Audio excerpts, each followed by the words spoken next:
Whoever God is with him does not fear anything, and whoever God is against him, who can hope after him?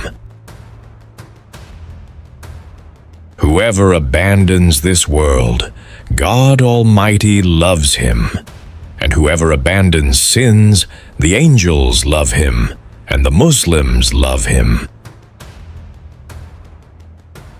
Visiting graves is a virtue, and preparing for them is an obligation.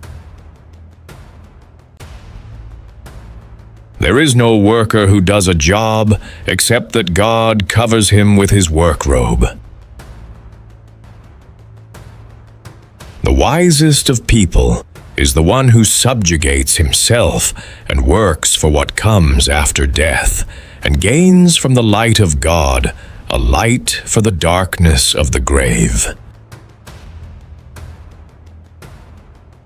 The truest envy appears in your joy, and the worst jealousy hates your happiness.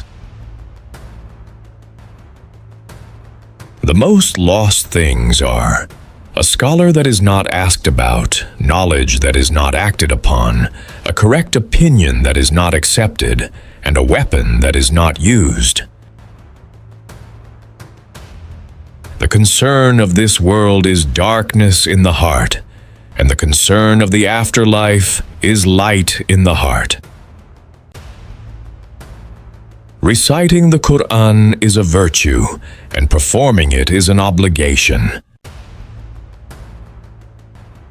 Mixing with righteous people is a virtue, and imitating them is an obligation.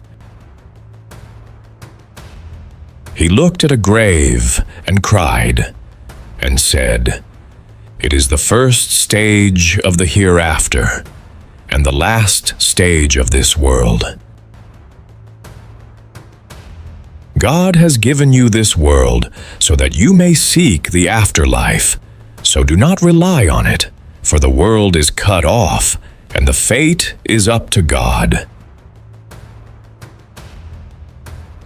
Fear God, for fearing Him is a protection from His punishment, and protection from His punishment.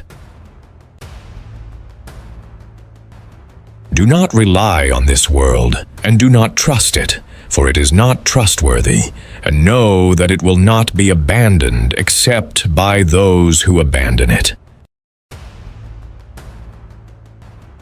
Be diligent and do not be heedless, for He will not be heedless of you. If our hearts were pure, we would never tire of reading God's words, and I dislike a day passing without reading the Quran.